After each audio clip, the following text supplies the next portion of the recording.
Assalamualaikum semuanya. Nah, kali ini ketemu lagi ya. Hari ini kita akan membahas soal isian singkat atau ASN IPA tingkat SD tentunya ya, tahun 2025. Soal isian singkat ini akan ada di tingkat provinsi. Nah, jika kalian masuk ke seleksi tingkat provinsi, itu akan ada soal isian singkat ya. Untuk IPA itu isian singkatnya 30 soal. Nah, untuk kali ini akan dibahas 10 soal isian singkat untuk tingkat SD. Soal nomor 1, bagian yang berperan untuk memperbesar volume rongga dada pada saat inspirasi pernapasan perut diberi label dengan huruf titik-titik-titik. Kemudian bagian yang berperan melindungi dari resiko tersedak makanan ditunjukkan oleh huruf apa. Kemudian penderita asma seringkali mengalami kesulitan bernapas akibat kontraksi otot polos yang berlebihan pada saluran napas sehingga menyebabkan penyempitan terutama pada bagian bronkus yang berlabel huruf titik-titik-titik dan bagian titik-titik yang berlabel huruf S. Nah, soal ini diberikan gambar ya, gambar organ pernapasan dari label P, Q, T, U, V, R, S, X, dan Y gitu ya. Nah, sebelum kita menjawab soal ini, kita harus menjelaskan dulu nih, apa sih bagian-bagian dari organ pernapasan. Yang pertama adalah hidung. Hidung itu adalah gerbang utama masuknya udara ke dalam tubuh manusia ya. Oleh karena itu, peran hidung sangatlah penting dalam sistem pernapasan. Nah, di dalam rongga hidung ini terdapat rambut-rambut halus yang berfungsi untuk menyaring kotoran yang masuk bersama oksigen yang kita hirup. Kemudian, hidung juga itu memiliki cairan lendir yang fungsinya untuk mengatur suhu, juga kelembaban udara yang masuk saat bernapas gitu ya. Kemudian dari hidung, udara itu masuk ke dalam faring. Nah, faring itu adalah pangkal tenggorokan bagian atas yang berupa tabung yang terletak di belakang mulut dan rongga hidung ya, dan menghubungkan keduanya ke trakea. Nah, trakea itu namanya adalah batang tenggorokan. Sebenarnya fungsi faring ini adalah dalam sistem pernapasan manusia adalah menyalurkan aliran udara dari hidung atau mulut ke trakea. Ingat ya, bernapas yang baik itu menggunakan hidung meskipun udara bisa masuk juga melalui mulut. Kemudian yang sangat penting juga adalah epiglotis. Apa itu epiglotis? Itu merupakan lipatan tulang rawan yang terletak di belakang lidah kita, tepatnya di atas laring atau kotak suara. Nah, epiglotis ini itu bentuknya itu seperti katup ya, yang akan terbuka lebar saat kita bernapas untuk memungkinkan udara itu masuk ke laring menuju ke paru-paru. Nah, ketika makan, epiglotis ini juga akan otomatis menutup gitu ya, untuk mencegah makanan atau minuman masuk ke saluran pernapasan dan akan menyebabkan kita tersedak gitu ya. Kemudian dari epiglotis ini kita masuk ke laring. Nah, udara itu masuk ke laring. Laring itu nama lainnya adalah kotak suara. Laring ini letaknya di bawah persimpangan saluran faring yang membelah itu menjadi trakea dan kerongkongan. Nah, laring ini memiliki dua bagian, pita suara yang membuka saat bernapas dan menutup untuk memproduksi suara. Nah, umumnya akan ada udara yang keluar dari mulut saat kita berbicara. Udara ini lewat melalui pita suara yang saling beriritan sehingga mengakibatkan timbulnya getaran gitu ya. Kemudian trakea atau tadi kita sebut juga batang tenggorokan itu bentuknya seperti tabung ya, berongga lebar yang terdiri dari tulang-tulang rawan berbentuk cincin. Nah, ini akan menghubungkan laring ke bronkus. Kemudian trakea juga itu fungsinya untuk mengalirkan udara yang masuk tadi dari dan menuju paru-paru. Jadi dari paru-paru juga menuju paru-paru itu udara kita itu melalui batang tenggorokan. Kemudian bronkus itu berbentuk tabung dengan silia atau rambut-rambut halus ya, yang bergerak seperti gelombang. Nah, gerakan gelombang ini akan membawa dahak, lendir atau cairan ke atas hingga keluar tenggorokan. Fungsi dari lendir ini atau dahak ini yang biasa kita punya ya, setiap orang pasti punya ya, pada bronkus itu adalah untuk mencegah masuknya debu, kuman atau zat asing lain agar tidak sampai ke paru-paru. Nah, paru-paru sendiri, nah ini bagian organ penting ya. Paru-paru itu setiap manusia itu memiliki sepasang, yaitu kanan dan kiri ya, yang letaknya ada di dalam tulang rusuk. Fungsi utamanya adalah untuk menampung udara yang kaya akan oksigen dan mengalirkannya ke pembuluh darah. Nah, untuk apa? Untuk disebarkan ke seluruh tubuh. Di dalam paru-paru ini itu ada alveolus ya. Jadi alveolus itu letaknya di ujung bronkiolus. Apa itu tadi bronkiolus? Bronkiolus itu ini ya, cabang dari bronkus. Jadi bronkus itu memiliki cabang namanya bronkiolus ya. Di gambar ini sedikit agak kecil-kecil ya, jadi kurang jelas ya. Kemudian alveolus sendiri itu adalah kantong-kantong kecil di dalam paru-paru yang letaknya itu tadi di mana, di ujung bronkiolus ya. Fungsi dari alveolus, nah ini sering banget ditanyakan kalau misalkan kalian anak-anak SD itu ya, pas pelajaran sistem pernapasan, itu adalah tempat pertukaran oksigen dan karbon dioksida dalam proses pernapasan. Kemudian yang terakhir adalah diafragma. Nah, diafragma ini merupakan otot yang terletak di antara rongga dada dan perut. Ketika melakukan pernapasan perut, diafragma itu akan bergerak ke bawah dan menciptakan rongga untuk menarik udara. Nah, gerakan diafragma ini juga bisa membantu memperluas paru-paru. Untuk menjawab pertanyaan nomor 1 ini, kita ulang lagi ya soalnya. Bagian yang berperan untuk memperbesar volume rongga dada pada saat inspirasi pernapasan perut diberi label dengan huruf. Nah, yang tadi itu adalah diafragma ya. Jadi isinya adalah huruf Y gitu ya. Kemudian selanjutnya, bagian yang berperan melindungi dari resiko tersedak makanan ditunjukkan oleh huruf. Nah, bagian itu adalah fungsi dari epiglotis. Tadi sebelumnya saya jelaskan ya.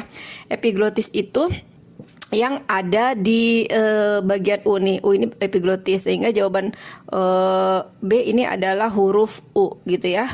Kemudian penderita asma seringkali mengalami kesulitan bernapas akibat kontraksi otot polos yang berlebihan pada saluran napas, sehingga menyebabkan penyempitan terutama pada bagian bronkus yang berlabel huruf. Bronkus ini sendiri adalah cabang dari trakea, sehingga bronkus itu di huruf R ya, di huruf R ini ya. Kemudian dan bagian titik-titik yang berlabel huruf S. Nah, berlabel huruf S ini adalah bronkiolus. Tadi cabang dari bronkus adalah bronkiolus, sehingga jawaban untuk A adalah Y, B adalah epiglotis, C itu adalah huruf R, dan D bronkiolus. Soal nomor 2, diketahui beberapa hewan sebagai berikut. 1 kerang mutiara, 2 laba-laba, 3 cacing tanah, 4 capung, dan 5 katak. Berdasarkan data di atas, jumlah hewan yang memiliki sistem peredaran darah terbuka adalah, dan jumlah hewan yang memiliki sistem peredaran darah tertutup adalah, hewan yang memiliki jantung berupa 5 lengkung aorta adalah, dan hewan yang memiliki rangka luar dari zat kapur adalah. Kita bahas satu-satu hewan yang diberikan ya. 1 kerang mutiara. Kerang mutiara itu termasuk ke dalam moluska, sedangkan laba-laba termasuk ke dalam arthropoda. Cacing tanah masuknya ke dalam annelida. Capung itu insekta, yaitu arthropoda ya. Kemudian katak amfibi, dan dia merupakan hewan bertulang belakang atau vertebrata. Sebelum kita menjawabnya, peredaran darah terbuka itu adalah darah tidak selalu beredar di dalam pembuluh darah. Nah, peredaran darah terbuka ini umumnya terdapat pada moluska, sebagian besar kecuali cephalopoda ya. Kemudian terdapat juga pada arthropoda, misalkan serangga, laba-laba, udang, dan lain-lain. Kita cek hewan yang diberikan sebelumnya. Nah, kerang mutiara itu termasuk moluska. Berarti moluska ini sistem peredaran darahnya terbuka. Kemudian laba-laba termasuknya arthropoda, sehingga sistem peredaran darahnya juga terbuka. Cacing tanah itu annelida, kemudian capung insekta. Nah, insekta ini termasuknya ke dalam serangga, sehingga capung juga memiliki peredaran darah terbuka. Sedangkan katak atau amfibi ya, itu peredaran darahnya bukan terbuka. Nah, sehingga jumlah peredaran darah terbuka adalah 3, yaitu kerang mutiara, laba-laba, dan capung. Nah, dan jumlah hewan yang memiliki sistem peredaran darah tertutup adalah, nah, sistem peredaran darah tertutup ini yaitu darah selalu berada dalam pembuluh darah. Misalkan ya, annelida itu cacing tanah, kemudian vertebrata contohnya adalah katak. Jadi jumlah peredaran darah tertutup pada hewan yang diberikan adalah 2. Kemudian pertanyaan selanjutnya, hewan yang memiliki jantung berupa 5 lengkung aorta. Nah, 5 lengkung aorta ini merupakan ciri khas dari cacing tanah. Mereka memiliki 5 pasang lengkung aorta yang berfungsi sebagai jantung. Kemudian pertanyaan selanjutnya, hewan yang memiliki rangka luar dari zat kapur Yang tersusun dari kalsium karbonat adalah ciri khas dari moluska, seperti kerang mutiara, sehingga jawaban yang untuk bagian D adalah kerang mutiara. Pertanyaan nomor 3, zat gizi yang dapat berfungsi sebagai cadangan makanan jangka panjang pada mamalia adalah, zat gizi ini yang dimaksud adalah lemak, karena lemak itu dapat disimpan dalam jaringan adiposa dan dipecah saat tubuh membutuhkan energi. Sedangkan zat gizi yang digunakan sebagai bahan utama penghasil energi untuk tubuh adalah, ini jawabannya adalah karbohidrat ya, seperti misalkan glukosa. Itu merupakan sumber energi utama bagi tubuh karena mudah dioksidasi untuk menghasilkan ATP. Nah, apa sih ATP itu? ATP itu adenosin trifosfat. Nah, bayangkan ATP seperti baterai isi ulang ya, yang ada di setiap sel tubuhmu. Setiap kali kamu bergerak, berpikir, atau bahkan bernapas, ATP lah yang menyuplai energinya. Strukturnya sangat unik, yaitu adenosin, gabungan dari adenin dan gula ribosa, kemudian 3 fosfat yang berjejer, ikatan kimianya seperti pegas tertekan, siap melepaskan energi saat diputus. Kemudian organ pada sistem pencernaan yang memproduksi empedu adalah, ini udah jelas ya di sekolah-sekolah kalian pasti sudah dijelaskan bahwa hati itu memproduksi empedu yang disimpan dalam kantung empedu dan berperan dalam emulsifikasi lemak. Kemudian sedangkan organ penghasil hormon insulin adalah pankreas jawabannya. Nah, pankreas ini menghasilkan hormon insulin dan glukogen yang mengatur kadar gula darah. Soal nomor 4, bagian mata yang berfungsi untuk memfokuskan bayangan adalah, sedangkan bagian yang berfungsi seperti layar adalah sel fotoreseptor yang berperan pada penglihatan saat intensitas cahaya rendah adalah, sedangkan fotoreseptor yang berperan untuk ketajaman penglihatan adalah.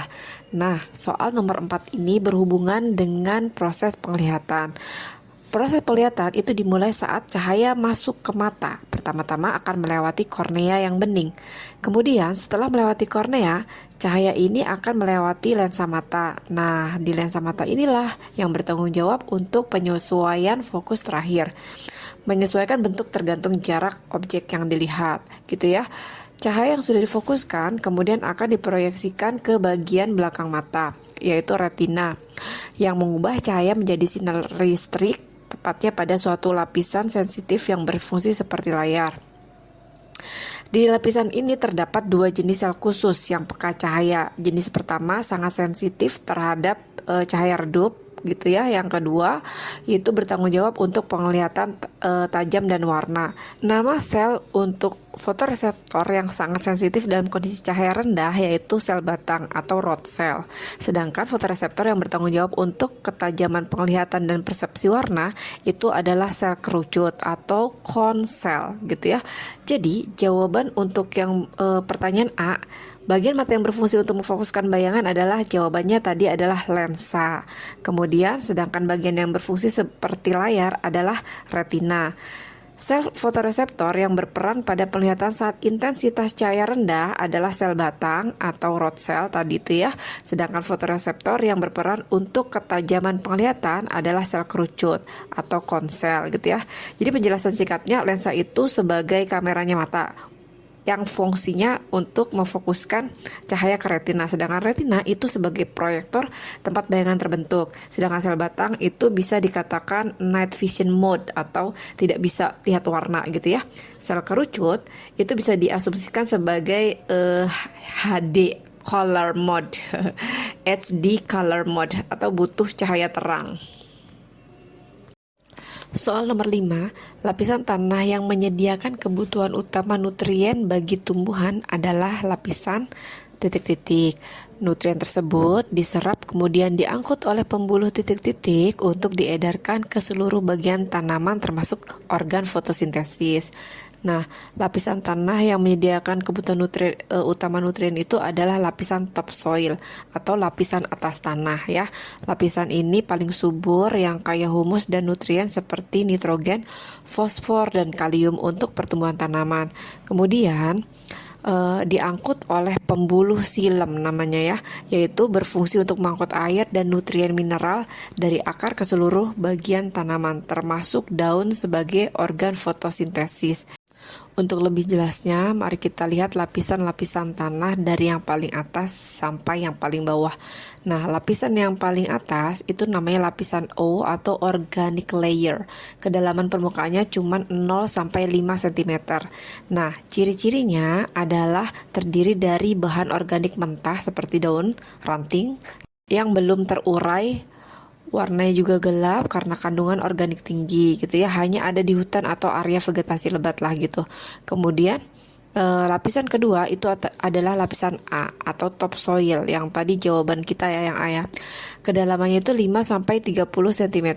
Cirinya campuran mineral tanah dan humus bahan organiknya sudah terurai. Warnanya itu gelap, coklat kehitaman. Lapisan paling subur untuk tanaman gitu ya. Nah, aktivitas mikroorganismenya juga tinggi di lapisan tanah ini. Kemudian yang tiga adalah lapisan E, elevation layer ya. Kedalamannya itu 30 sampai 50 cm. Cirinya adalah warnanya itu terang, kemudian kandungan organiknya rendah dan tidak selalu ada di semua jenis tanah. Kemudian lapisan yang keempat adalah lapisan B atau subsoil, kedalamannya itu 50 sampai 100 cm. Cirinya itu akumulasi mineral yang tercuci dari lapisan atas, yaitu lempung, besi, aluminium. Kemudian untuk warnanya itu kemerahan atau kekuningan bisa. Kemudian lebih padat dan kurang subur. Nah, lapisan yang kelima adalah lapisan C, regolith. Kedalamannya itu 100 sampai 200 cm-an gitu ya. Cirinya itu batuan induk yang mulai melapuk gitu, masih mengandung pecahan batuan juga. Nah, hampir tidak ada aktivitas biologis di lapisan ini. Kemudian yang keenam itu lapisan R atau red rock, kedalamannya itu lebih dalam dari 200 cm. Nah, cirinya adalah batuannya itu padat dan belum melapuk, juga tidak bisa ditembus oleh akar tanaman. Kita ke nomor 6. Gambar sebelah kanan adalah sayatan melintang dari organ titik-titik-titik. Berdasarkan ciri yang tampak, pertulangan daunnya bertipe titik-titik-titik dan susunan berkas pembuluhnya titik-titik-titik. Sehingga tumbuhan tersebut termasuk dalam kelompok titik-titik-titik. Nah, kita lihat ya, ini kita diberikan dua gambar kanan dan gambar kiri. Jika kita lihat berdasarkan gambar yang ditampilkan, gambar sebelah kanan ini adalah sayatan melintang dari batang. Mengenali bahwa ini batang adalah dari bentuknya yang melingkar dan distribusi berkas pembuluhnya. Kemudian kita lihat gambar yang sebelah kirinya. Nah, gambar sebelah kirinya ini merupakan bentuk daun yang ditampilkan memperlihatkan pertulangan daun yang sejajar. Kita lihat ya, ini ciri khas daun yang dimiliki oleh tumbuhan monokotil. Bentuk tulang daun itu terdapat beberapa jenis. Yang pertama adalah bentuk tulang daun menyirip. Nah, bentuk tulang daun menyirip ini bentuk susunannya adalah seperti sirip ikan ya. Dan contohnya adalah di daun mangga, kemudian juga daun jambu dan daun nangka. Daun rambutan juga sama. Dia memiliki bentuk tulang daun yang menyirip gitu ya. Kemudian yang kedua ada juga bentuk tulang daun menjari. Nah, ini gambarnya ya. Bentuk tulang daun menjari ini susunannya seperti jari tangan kita. Nah, kalau kita rentangkan telapak tangan kita, nah itu adalah ciri khas dari tulang daun menyirip gitu ya. Contohnya adalah yang di sekitar kita itu tulang daun pepaya misalkan ya. Kemudian tulang daun singkong juga, kemudian tulang daun kapas juga, dan tulang daun jarak juga gitu ya. Kemudian bentuk tulang daun yang berikutnya adalah bentuk tulang daun melengkung. Nah, tulang daun melengkung ini memiliki ciri khusus bentuk tulang daunnya melengkung seperti garis-garis lengkung gitu ya. Kemudian ujungnya itu tulang daun melengkung terlihat menyatu seperti gambar nih, seperti gambar yang saya tampilkan gitu ya. Kemudian tulang daun ini juga dapat kita temukan di sekitar rumah kita. Nah, contohnya kalau kamu ingin tahu adalah daun sirih, daun gadung dan juga daun genjer tuh ya. Itu bentuknya melengkung tulang daunnya. Kemudian yang terakhir adalah tulang daun sejajar seperti soal kita saat ini. Itu adalah ciri khas tulang daun sejajar. Cirinya adalah bentuk tulang daunnya sejajar seperti garis-garis lurus ya, yang sejajar tentunya ya. Tiap-tiap tulang daunnya itu menyatu. Contohnya kalau kita perhatikan adalah seperti daun tebu, kemudian daun padi, dan semua jenis rumput itu memiliki tulang daun sejajar gitu ya. Kita lanjutkan ke pertanyaan selanjutnya. Nah, susunan berkas pembuluh pada sayatan batang di sebelah kanan itu tampak berkas pembuluhnya itu tidak teratur kan? Nah, tidak teratur ini artinya berkas pembuluhnya menyebar di seluruh bagian penampang. Nah, bukan membentuk lingkaran seperti di kotil gitu ya. Kalau di kotil itu dia membentuk lingkaran, tapi ini merupakan ciri khusus dari tumbuhan kelompok monokotil gitu ya. Sehingga jawaban yang bagian D itu adalah tumbuhan monokotil. Ciri-cirinya ingat ya, monokotil itu pertulangan daunnya sejajar, kemudian berkas pembuluhnya tersebar ke seluruh bagian penampang. Oke, jadi kita ulas kembali. Nomor 1 itu organnya adalah organ batang. Kemudian nomor 2 tipe daunnya adalah sejajar. Yang ketiga atau yang pertanyaan yang C itu adalah berkas pembuluhnya tersebar atau tidak teratur, dan yang terakhir adalah kelompok tumbuhan monokotil. Ke soal nomor 7, penggunaan hand sanitizer secara berlebihan dan terus-menerus dapat menimbulkan masalah baru bagi kesehatan di masa mendatang, yaitu dapat menyebabkan munculnya mikroorganisme patogen yang ... terhadap senyawa aktif pada hand sanitizer. Fenomena tersebut juga menunjukkan bahwa makhluk hidup dapat merespon perubahan lingkungan yang terjadi dengan cara ... gitu ya.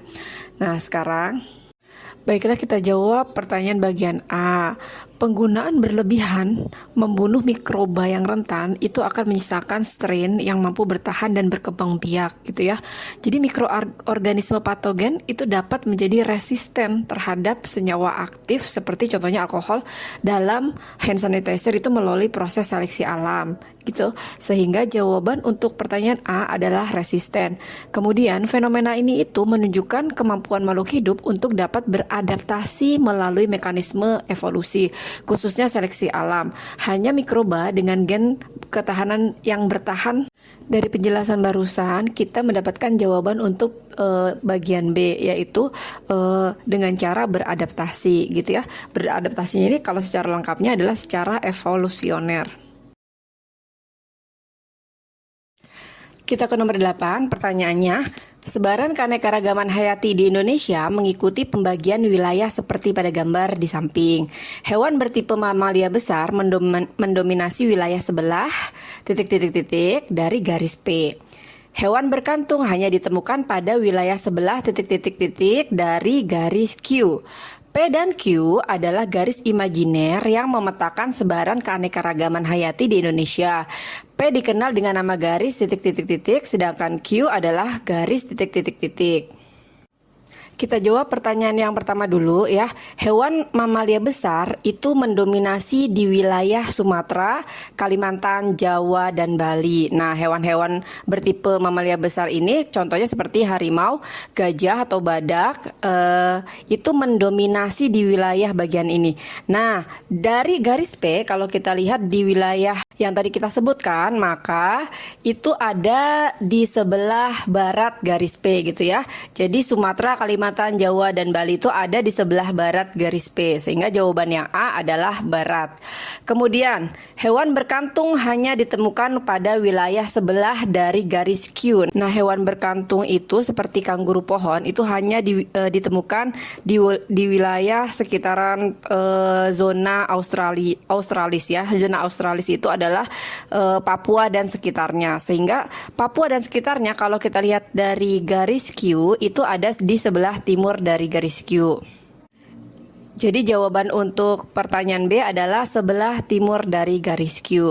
Nah, untuk yang pertanyaan selanjutnya, P dan Q adalah garis imajiner yang memetakan sebaran keanekaragaman hayati di Indonesia. P itu dikenal dengan nama garis Wallace ya. Garis Wallace itu adalah garis yang memisahkan fauna asiatis dan fauna peralihan. Seperti yang kita tahu ya. Jadi fauna di Indonesia itu dibagi menjadi 3, yaitu pertama fauna asiatis, kemudian fauna peralihan, dan yang ketiga adalah fauna australis. Kemudian sedangkan garis Q ya, garis Q ini adalah garis yang disebut garis Weber. Nah, garis Weber ini adalah yang memisahkan fauna peralihan dan fauna australis. Jadi jawaban lengkapnya yang A itu adalah barat, kemudian yang B timur, yang C Wallace, dan yang D adalah Weber. Kita ke nomor 9, teknologi bioteknologi untuk mengatasi ketidaksuburan pada reproduksi manusia agar dapat memperoleh keturunan adalah titik-titik-titik. Sedangkan teknologi yang umumnya digunakan untuk memproduksi antibiotik adalah titik-titik-titik. Kita mulai jawab ya. Jadi dalam teknik bioteknologi itu ada suatu teknik di mana teknik reproduksi berbantu di mana pembuahan sel telur oleh sperma itu dilakukannya itu di luar tubuh ya. Di luar tubuh. Embrio hasil pembuahan kemudian ditransfer ke rahim wanita. Nah, teknik ini disebut juga teknik in vitro fertilization atau yang biasa kita kenal adalah bayi tabung. Kemudian pertanyaan selanjutnya, sedangkan teknik yang umumnya digunakan untuk memproduksi antibiotik adalah, nah kalau teknik ini itu disebut teknik fermentasi mikrobial gitu ya, atau boleh juga disebut teknik fermentasi aja, yaitu proses pembiakan mikroorganisme, bisa bakteri atau jamur dalam bioreaktor untuk menghasilkan antibiotik gitu ya. Contohnya adalah penisilin.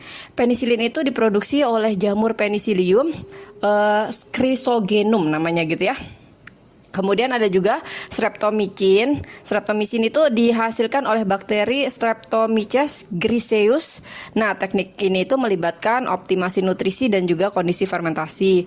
Kemudian isolasi dan pemurnian senyawa antibiotik. Oke, sebelum kita lanjutkan ke nomor terakhir yaitu nomor 10, saya akan menjelaskan gimana sih proses yang namanya teknik in vitro fertilization atau teknik bayi tabung. Yang pertama itu yang dilakukan adalah kita menstimulasi ovarium atau indung telur dengan hormon terapi. Kemudian yang kedua itu pengambilan sel telur dari ovarium. Yang ketiga itu preparasi sperma. Kemudian selanjutnya adalah proses pembuahan sel telur dan sperma di cawan Petri gitu ya. Kemudian kultur embrio di time lapse inkubator, dan terakhir baru ditransfer ke rahim pada hari ketiga sampai kelima setelah pembuahan. Tapi biasanya pada hari kelima di mana embrio berada di fase blastokis gitu ya. Itu adalah gambaran secara umum proses in vitro fertilization. Kita ke nomor 10 atau nomor terakhir di pembahasan kali ini. Soalnya adalah ikan hiu tidak mempunyai operculum atau tutup insang untuk dapat bernapas. Maka ikan hiu harus titik-titik-titik. Sirip dada pada hiu digunakan untuk titik-titik-titik. Fertilisasi pada hiu terjadi secara titik-titik-titik. Sedangkan fertilisasi ikan cere, gupi, platis dan moli terjadi secara titik-titik-titik gitu ya. Nah, hiu itu harus selalu bergerak gitu ya di air agar air itu mengalir melalui insangnya karena tidak memiliki operculum untuk memompa air. Nah, mekanisme ini tuh disebut buccal pumping pada ikan bertulang sejati digantikan oleh ram ventilation pada hiu. Sehingga hiu itu yang harus dilakukan adalah bergerak dengan cara apa? Dengan cara berenang terus-menerus gitu ya. Sehingga jawaban yang A itu bisa dijawab dengan cara berenang terus-menerus ya. Kemudian sirip dada pada hiu itu digunakan untuk mengontrol arah, gerakan, dan stabilitas gitu ya. Jadi yang B itu isinya. Kemudian fertilisasi pada hiu itu terjadi secara internal ya, fertilisasi internal. Karena hiu itu memiliki kopulasi dengan claspers atau organ reproduksi jantan yang mentransfer sperma ke betina. Contohnya pada hiu jantan menggunakan clasper di sirip pelvis untuk menyampaikan spermanya gitu ya. Kemudian sedangkan fertilisasi ikan cere, gupi, platis, dan moli terjadi secara, nah ini kata sedangkan ini menurut saya agak kurang tepat ya, karena mereka ini juga terjadi fertilisasinya itu secara internal juga gitu, jadi sama-sama secara internal gitu ya. Secara biologis gupi atau moli atau plati itu fertilisasinya secara internal. Secara jelasnya yang A itu bergerak dengan cara berenang terus-menerus, kemudian yang B itu isinya mengontrol arah gerakan dan stabilitas, yang C itu internal jawabannya, kemudian yang D pun internal. Oke, sampai di sini dulu ya pembahasan isian singkat ini. Nah, 10 soal ini mudah-mudahan menambah wawasan kalian di bidang IPA gitu ya. Ini ada gambaran sedikit nih, sedikit banyaknya kalian sudah ada gambaran gimana sih isian singkatnya gitu ya. Ternyata tidak terlalu susah kan? Dan saya harap kalian latihan terus setiap hari. Dan saya akan share soal-soal lebih banyak lagi mendekati ujian OSN bulan Juni nanti. Sampai jumpa semua.